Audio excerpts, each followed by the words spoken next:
Una premisa que hoy es necesario y urgente recuperar es que el crecimiento de la iglesia tiene todo que ver con tu crecimiento y tu crecimiento tiene absolutamente todo que ver con el crecimiento de la iglesia. ¿Por qué? Porque los cristianos genuinos no vamos a la iglesia, sino que somos la iglesia. Dios no siempre está en los templos, pero siempre está en su iglesia. Y eso significa que Él siempre está con nosotros. Y en la medida que nosotros, los cristianos, los hijos de Dios, avanzamos y crecemos, también se extiende el reino de Dios en la tierra y crece su iglesia. Pero atención, en la medida que la iglesia crece, tu vida se fortalece. Y de hecho, no solamente tu vida, sino la vida de tu familia. ¿Quiénes aquí queremos una familia más fuerte? Creo que todos, ¿cierto? Muy bien. Es tiempo de que entendamos que para que nuestra familia sea fortalecida, es urgente que también trabajemos en el fortalecimiento de la iglesia. Así que repito la premisa. En tanto la iglesia crece, crecen nuestras vidas.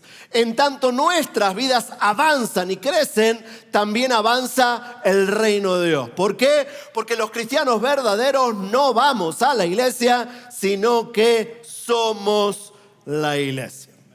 Vamos a 1 Corintios capítulo 12, versículos 12 al 27. Y no van a poner el texto aquí atrás, solo la cita, porque quiero que me sigas en la lectura. Préstame suma atención en estos próximos minutos.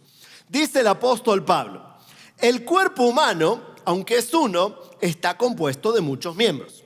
Y esos miembros, aunque son muchos, forman un solo cuerpo. Y lo mismo sucede con el cuerpo de Cristo. Hemos sido bautizados en el cuerpo de Cristo por un solo espíritu. Y todos hemos recibido ese mismo espíritu. Algunos somos judíos, otros gentiles. Unos somos mexicanos y otros, somos argentinos. Pero todos formamos un solo cuerpo. Así que el cuerpo tiene muchos miembros, no uno solo. Y si el pie le dice al resto del cuerpo, no soy miembro del cuerpo porque no soy mano, ¿dejará por eso de ser miembro del cuerpo? Y si la oreja dice, no soy miembro del cuerpo porque no soy ojo, ¿dejará por eso de pertenecer al cuerpo? Supongamos que el cuerpo entero fuera ojo, ¿cómo iría? Y si el cuerpo entero fuera una oreja, ¿cómo podría oler?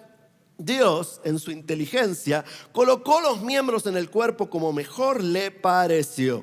Y qué extraño sería que el cuerpo tuviera un solo miembro. Dios hizo con miembros diversos un cuerpo en conjunto que hacen armonía. El ojo jamás podrá decirle a la mano no te necesito, ni la cabeza puede decirle a los pies no los necesito. Al contrario, los miembros del cuerpo que parecen más débiles a veces son los más necesarios. Así que Dios armó el cuerpo de tal manera que los miembros que pudieran parecer menos importantes recibieran también honor. Esto hace que no haya divisiones en el cuerpo, sino que cada uno se ocupe de los demás. Porque si un miembro sufre, los demás miembros sufren con él. Y si un miembro recibe algún honor, los demás se regocijan con él. Todos ustedes forman el cuerpo de Cristo y cada uno es un miembro necesario de este cuerpo. Esto se aterriza de la siguiente manera. Tú tienes que ocupar tu lugar en el cuerpo o no hay manera de que tu vida cristiana sea sana. ¿Por qué? Porque no existe tal cosa como un miembro que sea sano que esté desconectado del cuerpo. Así que el cuerpo necesita a sus miembros y sus miembros necesitan al cuerpo. Por eso esta idea es tan fundamental. Si tú quieres crecer en tu fe, si tú en verdad quieres desarrollar tu vida espiritual, es fundamental que estés conectado al cuerpo de Cristo. No existe tal cosa como un cuerpo sano si sus miembros no están en su lugar, así como no existe tal cosa como miembros sanos que estén desconectados del cuerpo. Así que, ¿cómo activamos esta verdad mejor en nuestras vidas? Porque yo sé que la mayoría de nosotros tenemos una sospecha de que esto funciona así. Pero ¿qué tal desempacarlo para nuestra vida personal y también familiar, a la vez de que beneficiamos al cuerpo donde Dios nos colocó? Y yo creo que hay dos ideas paradigmáticas fundamentales. La primera es que necesitamos mayor claridad respecto a la convocatoria divina. Y número dos, necesitamos articular mejor cómo ser intencionales en nuestro desarrollo espiritual. Pero empecemos por lo primero. ¿Cómo ganamos mayor claridad respecto a la convocatoria de Dios a su iglesia y por ende a nosotros? Yo creo que para entender bien eso es necesario comprender mejor tres palabras fundamentales. Aquí te va. La primera es misión, con M. ¿Cuál es la palabra? Misión. La segunda es visión, con V, V corta. ¿Cuál es la segunda? Visión. Y la tercera es llamado. Mis hermanos amados, las primeras dos palabras suelen ser confundidas en muchas esquinas de la iglesia. De hecho, no solamente en la iglesia, sino aún en el terreno de las multinacionales. Muchas veces confundimos la palabra misión con la palabra visión. Te debo confesar, hasta he discutido con líderes muy prominentes que me doy cuenta que no diferencian realmente esas dos palabras y hasta las consideran sinónimos, pero no lo son. La misión es una cosa, la visión es otra cosa. La misión para el cuerpo de Cristo fue dada por Jesús y tiene que ver con un texto fundamental de las Sagradas Escrituras llamado la Gran Comisión. Esto está redactado en Mateo capítulo 28. Jesús, junto a los discípulos, los mira a los ojos y les dice: toda autoridad me ha sido dada en el cielo y en la tierra, por tanto, vayan y hagan discípulos. Y déjame que puedas escuchar esto bien clarito. Esa es la misión de todas las congregaciones de la tierra. ¿Por qué? Porque esa es la misión de la iglesia. La iglesia existe para ser discípulos de Jesús. La iglesia está hecha de personas que hemos conocido el regalo de la cruz. Nos hemos dado cuenta de que somos peregrinos frágiles, que nos encontramos con ese regalo para albergarnos en el mesón de la gracia. Y queremos disfrutar una relación con Él y entendemos que no hay mejor estilo de vida que aquel que imita a Jesús. Y queremos contagiar con esta vivencia y este mensaje a otras personas. Queremos hacer más y mejores discípulos de Jesús. Así que te repito esta idea. Todas las iglesias de la tierra tenemos la misma misión. Sea cual sea nuestra denominación, sea cual sea el estilo de nuestra congregación, sea que estemos en Argentina, en México, en Australia o en Francia, todos tenemos la misma misión, con M. Ahora, lo que no todos tenemos en común es una visión. Porque si la misión es global para todos los cristianos, la visión es contextual. Tiene que ver con un tiempo y tiene que ver con un lugar. Una iglesia en México no puede tener la misma visión que una iglesia en España. ¿Por qué? Porque aquí hay mexicanos y en España hay españoles. Una iglesia en México o en Argentina o en Brasil o en Colombia no puede tener la misma visión que una iglesia en Australia. ¿Por qué? Porque no estamos en Australia. Y a la vez, una iglesia en México en el 2023 no puede tener la misma visión que una iglesia en México en 1984. ¿Por qué? Porque no vivimos en 1984. Así que siempre necesitamos una visión para nuestro lugar y nuestro tiempo. Una visión que nos permita ver cómo cumplimos con la misión en el tiempo y con las necesidades que tenemos a nuestro alrededor. En el libro de Proverbios, de hecho, leemos lo siguiente, Proverbios capítulo 29, versículo 18. Sin visión el pueblo perece. Otra traducción dice, sin visión el pueblo se desparrama. Siempre necesitamos una visión. Y déjame decirte, tú eres un privilegiado y una privilegiada porque evidentemente eres parte de una iglesia con visión. No todas las iglesias hoy tienen una visión para su tiempo y su lugar. Ahora, aunque tengamos una visión, sepamos que la visión que Dios nos da siempre debe ser refrescada y renovada. ¿Por qué? Porque las necesidades a nuestro alrededor siempre son actualizadas. Y por eso nosotros también debemos actualizar nuestra visión. Te desempaco la palabra, visión, lo que me imagino, lo que me veo haciendo. ¿Pero para qué? Para cumplir con la misión. Vuelvo a un sentido personal. Tú quieres que tu vida cristiana florezca, se renueve y sea fuerte y poderosa. ¿Quisieras eso? ¿Y quisieras que eso pase también en tu familia? Tienes que sumarte a la misión de la iglesia y tienes que también activarte en una visión contextual donde Dios te plantó, donde Dios te puso en este espacio de tiempo y de lugar. Y justamente eso nos lleva a la última palabra, que es la palabra de índole personal, llamado. Tú tienes un llamado para sumarse a esa visión, para cumplir con la misión. Dios te hizo de manera especial y la iglesia es más fuerte cuando tú entiendes mejor tu misión, la visión y tu llamado. Y a la vez, la iglesia es más frágil cuando tú no estás ocupando tu lugar. Mira por un segundo tus manos. ¿Qué tienes ahí? ¿Qué tienes en las manos? Alguno tiene dedos, alguno uñas. ¿Qué más tenemos por ahí? Mugre.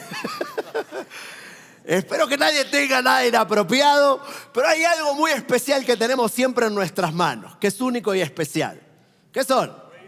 Eso, huellas digitales. Yo no sé si alguna vez meditaste en esto, pero todos tenemos huellas digitales diferentes. Hoy hay 8 billones de seres humanos en el planeta Tierra y ninguno tiene tus mismas huellas digitales. ¿Por qué? Porque Dios te hizo especial. Porque Dios te hizo con un llamado para dejar una marca en esta tierra, escucha esto, que nadie más la puede dejar. Tú pones tu dedo en la tierra, en la arena o en la arcilla y puedes dejar una marca que yo no puedo dejar, el pastor no puede dejar, nadie más puede dejar. ¿Por qué? Porque Dios te hizo especial y Dios te hizo con un llamado. De hecho, tú tienes la posibilidad de activar el reino de Dios en la tierra de una manera que ni el ministro más famoso de México, del mundo, lo puede hacer. Te lo aterrizo. Tú puedes afectar a tu esposa, a tus hijos, a tu esposo de una manera que yo jamás pudiera hacer. Tú tienes talentos, tienes dones, tienes habilidades, tienes capacidades, tienes influencia que Dios quiere que multipliques. Todo eso tiene que ver con tu llamado. Y no estoy hablando de tener un título eclesiástico y hacer algo en el templo el fin de semana. Tristemente, a veces los cristianos contemporáneos hemos reducido los llamados de Dios a nuestra vida a solamente actividades que tienen que ver con los templos, con la actividad religiosa de la congregación. Pero no, eso no es de lo que te estoy hablando. Te estoy hablando de tu vocación, te estoy hablando de la administración y mayordomía de quién eres, de tu persona, de tu historia. Aún hasta me he dado cuenta en algunos rincones, yo sé que han llegado muchos misioneros con esta idea, sobre todo misioneros norteamericanos, que cuando Dios te llama a algo, siempre te llama a hacer lo que no quieres hacer. Yo no sé si has escuchado de esos testimonios, pero yo me crié en la iglesia escuchando varios de esos, ¿sí? Y eso te da una idea de que Dios es un morboso cósmico, de que te hace para una cosa y luego te llama a otra, la que no quieres hacer. Bueno, yo me niego a creer eso. ¿Por qué? Porque no creo que Dios es un morboso cósmico, creo que es un Dios amoroso. Y Dios hace las cosas en orden y siempre las hace bien. Así que si desde la cuna te interesa el arte, esto tiene que ver con tu llamado. Si desde la cuna te interesan las ciencias, eso tiene que ver con tu llamado. Si desde la cuna te gusta el deporte, probablemente eso también es algo que debes poner a los pies de la cruz para que el Señor lo utilice para extensión de su reino y para tu desarrollo personal. Tu vocación tiene que ver con tu llamado y tu llamado tiene que ver con tu vocación. ¿Quién eres? Tiene todo que ver con quien Dios te ha llamado a ser. Mira lo que le dice el apóstol Pablo a los colosenses. Y todo lo que hagan o digan, háganlo en el nombre del Señor Jesús. Y por medio de Él, acérquense a la presencia de Dios con acción de gracias. Todos tenemos historias. Aún a veces, historias complicadas. Déjame decirte, aún esas historias complicadas, aún si en tu vida hay heridas y cicatrices puestas a disposición de Dios. Esas heridas y cicatrices te hacen alguien especial con un llamado único y singular para beneficiar una visión congregacional respondiendo a la misión de la iglesia para que puedas vivir una vida emocionante. Mis hermanos, Tristemente, a veces en el ámbito cristiano hemos reducido la vida cristiana a códigos morales, costumbres litúrgicas. ¿Quién es un buen cristiano? No fuma, no toma, no baila, no dice malas palabras, va al templo. El fin de semana cierra los ojos en las canciones lentas, les pega la unción de limpia vidrio cuando se emociona. Cuando no le sabe el nombre a alguien, le dice hermano, hermana. Por adentro está pensando, ¿cómo llamaba la vieja esta? Pero le dice, hola hermana querida. O sea, un cristianismo de que nos portamos bien. Eso es un buen cristiano evangélico. Se porta bien. Cristo no murió en la cruz de Calvario para que te portes bien y tengas un buen código moral. Cristo murió en la cruz de Calvario por amor. Un amor tan sublime, tan especial, que redime aún nuestras peores historias para que podamos disfrutar una vida abundante, lo suficientemente contagiosa, que extienda el reino de Dios en la tierra y cambie 1000 realidades. Y Dios te ha llamado a esa misión y te ha instalado en una visión congregacional para que respondas con tu llamado personal. ¿Tú quieres crecer? Súmate a la misión. ¿Tú quieres crecer y quieres ver sanidad en tu familia? Súmate a la visión contextual que Dios le ha dado a tus pastores. ¿Tú quieres crecer? Entiende tu llamado. Dios te hizo, Dios ha permitido una historia en tu vida y todo eso tiene que ver con lo que Él te ha dado para que puedas contagiar a otros con el amor de Jesús. ¿Alguien está entendiendo lo que estamos diciendo? Dale un aplauso a Dios por estas verdades. Dios quiere hacernos peligrosos para el reino de las tinieblas. Él quiere que cambiemos realidades. A nuestro alrededor hay demasiada confusión, rencor, discriminación. ¿Y quién sino la iglesia de Cristo está para vivificar? Con amor, con armonía, con misericordia, con humildad, con gracia, el mundo que nos rodea. El mundo que nos rodea es un mundo de rencores, de odios, de competencia. Es un mundo de discriminación. Pero aquí está el reino de Dios en nosotros, que llegó a nosotros, que está en nosotros. Todavía no se ha terminado de instalar, pero tiene que ver con esta misión, con una visión y con nuestro llamado. Y cuando uno se sintoniza con esta realidad, uno empieza a ver su vida cristiana ser renovada. Uno empieza a ser vivificado y uno empieza a ser útil en su comunidad, en vez de simplemente un consumidor de cultos y de reuniones. Vamos a lo segundo. Si lo primero es comprender mejor cómo se activa la convocatoria divina en nuestras vidas, lo segundo es comprender cómo funciona realmente nuestro desarrollo. Y aquí yo creo que hay 3 claves fundamentales para permanecer creciendo en Cristo. Lo primero es, toma nota, profundidad de conocimiento. En otras palabras, profundidad de revelación. Mira lo que dice Efesios capítulo 1, versículo 17. Pido constantemente a Dios, el glorioso Padre, nuestro Señor Jesucristo, que les dé sabiduría y revelación por medio de su Espíritu, para que lo conozcan mejor. Mis hermanos amados, el Espíritu Santo nos dejó una herramienta y fue el Espíritu Santo el que la dejó. ¿Sabes cómo se llama? La Biblia. La Biblia fue dada a nosotros no para que aprendamos historia del pueblo hebreo o un código moral, sino para que podamos conocer mejor la identidad de Dios. A ese Yahvé del que hace un ratito cantábamos.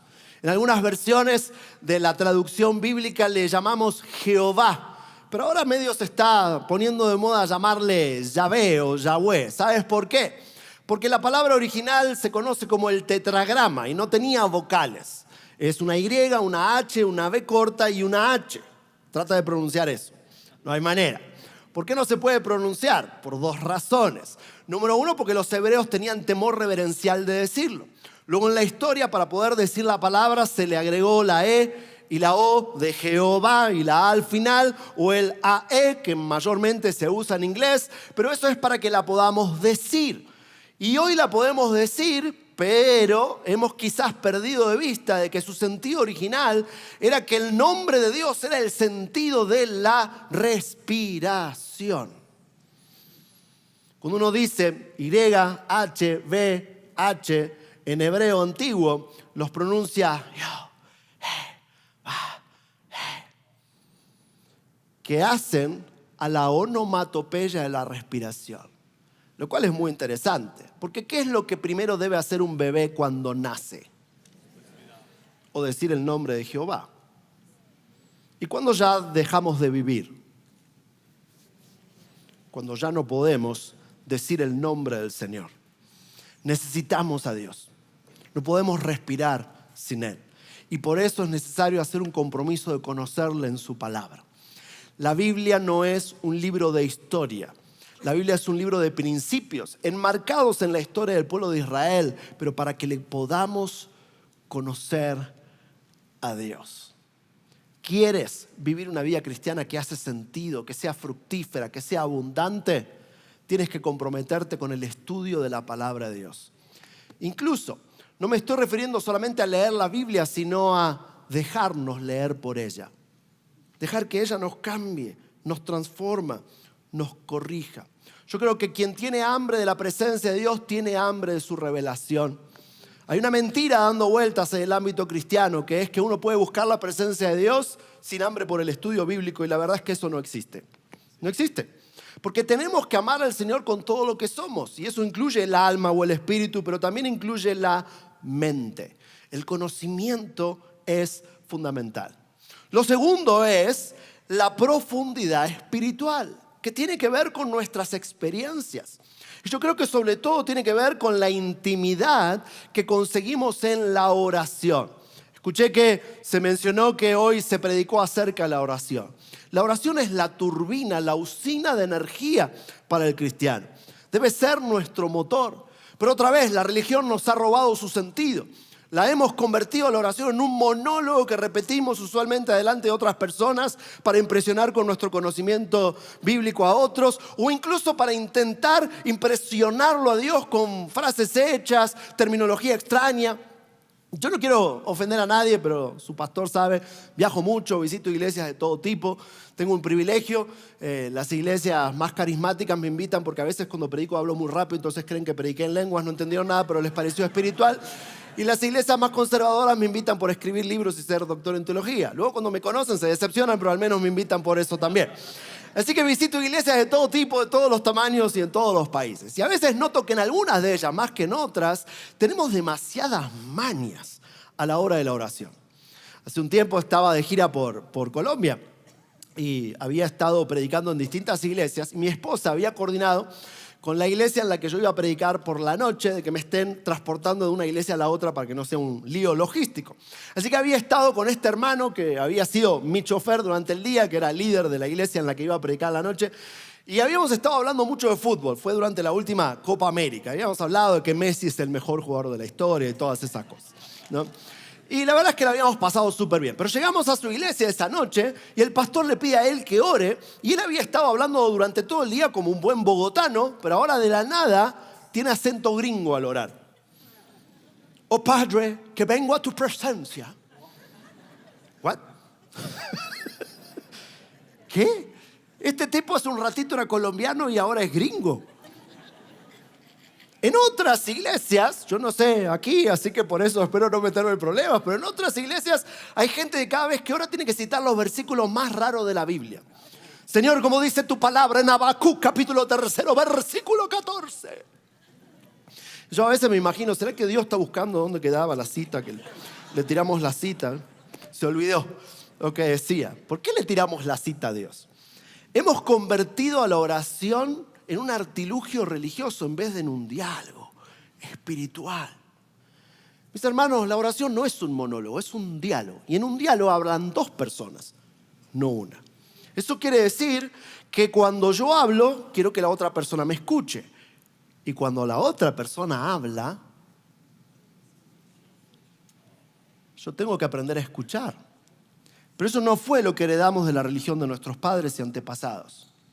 ¿Hace cuánto que no haces silencio en tu vida de oración? ¿Hace cuánto que no haces preguntas?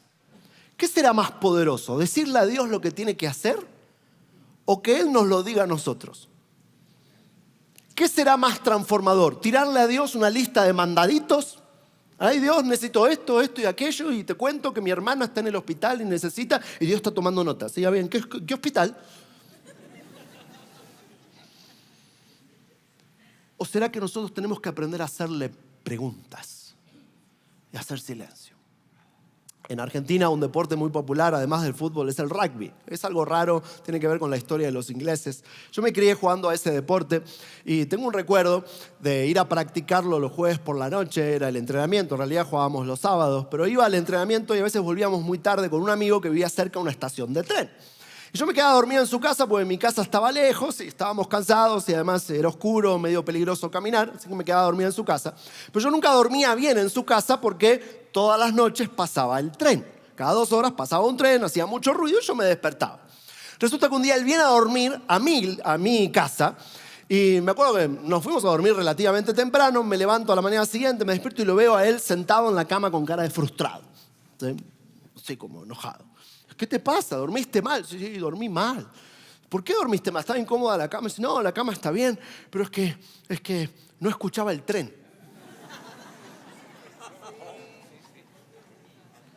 Él estaba tan acostumbrado al ruido del tren que el ruido del tren ahora le arrullaba. ¿Será que nosotros estamos tan acostumbrados al ruido del mundo que hemos dejado que ese ruido nos arrulle? Y nos perdemos de escuchar la voz de Dios porque no sabemos hacer silencio. Claro, yo sé que suena quizás extraño lo que estoy diciendo. En esta iglesia no, pero en otras iglesias por ahí a veces tenemos la idea de que cuando Dios habla siempre hay un gran alboroto. Si Dios va a estar con nosotros y se va a hacer notar, hay un gran lío. Y ahí viene Dios. Pero resulta que en el Antiguo Testamento hay un profeta que estaba buscando la voz de Dios y se ve que era medio pentecostal porque le está buscando en el trueno. Pero no estaba en el trueno, estaba en el silbo apacible. Y el caso es que al silbo apacible se lo escucha cuando hay silencio. ¿Será que nos falta más silencio en nuestra vida para ahondar en nuestra profundidad espiritual? ¿Será que en vez de tirarle tantos pedidos a Dios, llegó la hora de hacerle más preguntas? Será tiempo de entender que la intimidad con Él no se trata de una experiencia cúltica de fin de semana, sino de que todos los días tenemos acceso a su presencia. Porque el Espíritu Santo, mis hermanos, no viene necesariamente, como siempre decimos, a visitarnos, sino que según la Biblia viene a morar en nosotros desde el tiempo de Pentecostés. El apóstol Pablo dice que somos templo del Espíritu Santo, lo cual quiere decir que el Espíritu Santo en este momento estará en Asbury, estará en Australia, estará en Francia y está aquí entre nosotros ahora porque está en ti. Dan un aplauso a Dios si entiendes eso.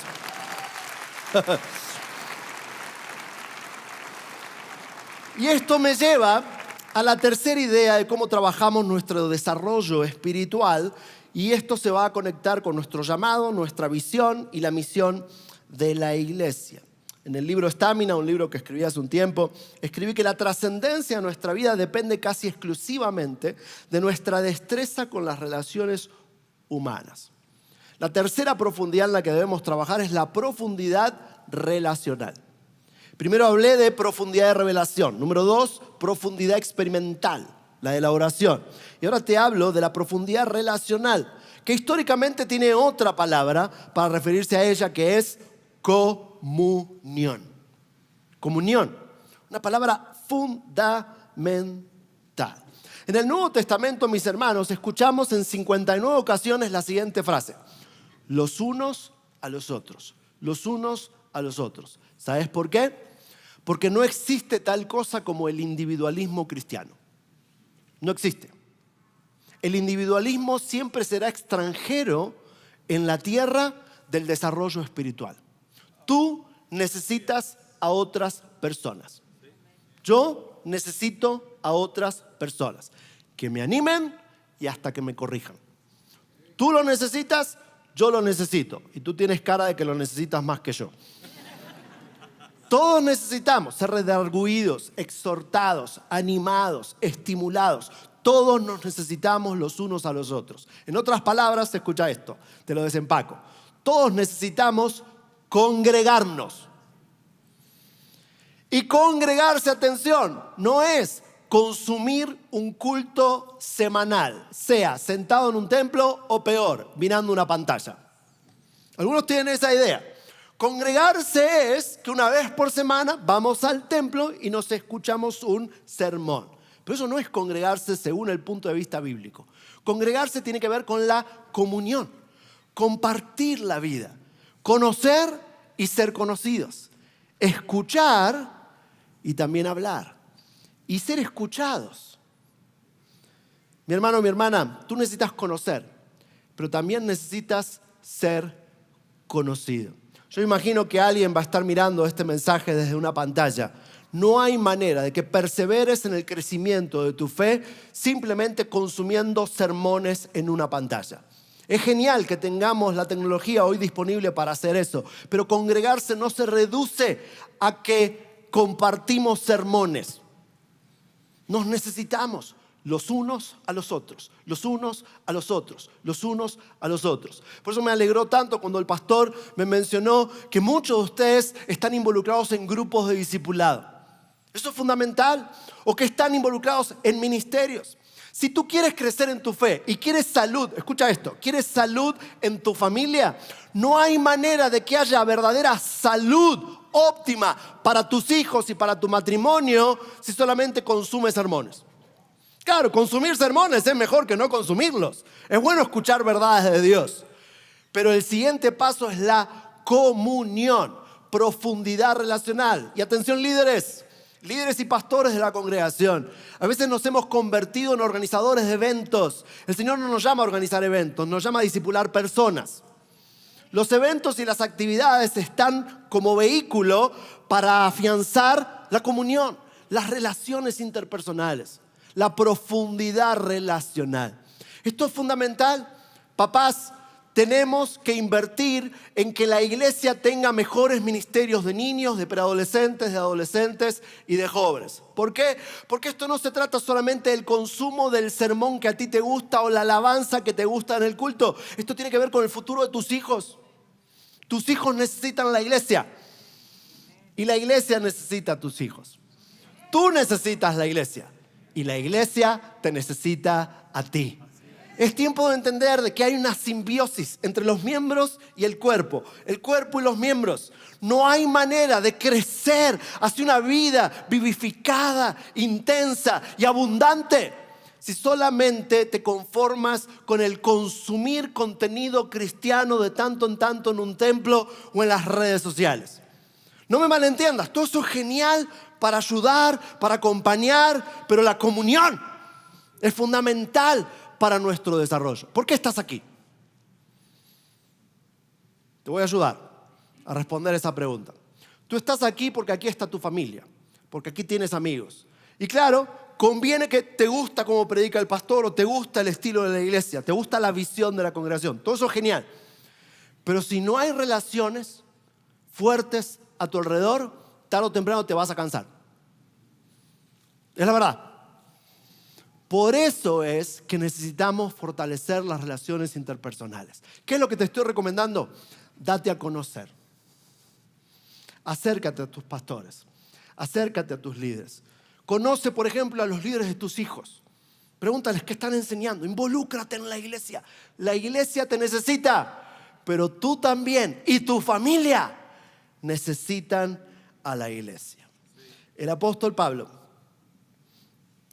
cita tantas cosas fundamentales en este texto. Cada uno ocupa un lugar diferente, pero todos somos parte del mismo cuerpo. El cuerpo necesita que estés sano y sana. Y para que tu vida y la de tu familia sea sana, también tú necesitas a la iglesia. Quizás el corolario final de este mensaje, mis hermanos amados, es entender que la iglesia es más importante de lo que sospechamos. Uno mira la historia humana, se da cuenta que la iglesia ha sido la usina de progreso más grande que ha habido en la civilización occidental. Muchos no saben que las principales universidades del mundo nacieron como escuelas de teología. Me refiero a Harvard, me refiero a Oxford, me refiero a Princeton. Nacieron como seminarios bíblicos. Muchos no saben que la Cruz Roja fue la iniciativa de cristianos, por eso es una cruz, para que se pudiera atender a los enfermos en las guerras. Muchos no tienen idea de que el principal constructor de casas para gente pobre en el mundo es una organización cristiana, se llama Hábitat por la Humanidad. Muchos no tienen idea del efecto que tiene que todos los domingos nos juntemos aquí a hablar de ser mejores esposos, mejores padres, honrar a nuestros padres, ser honestos, ser íntegros, ser humildes. La iglesia es necesaria para México. La iglesia es necesaria para el mundo. Y tú eres necesario para la iglesia. Que el Señor te bendiga.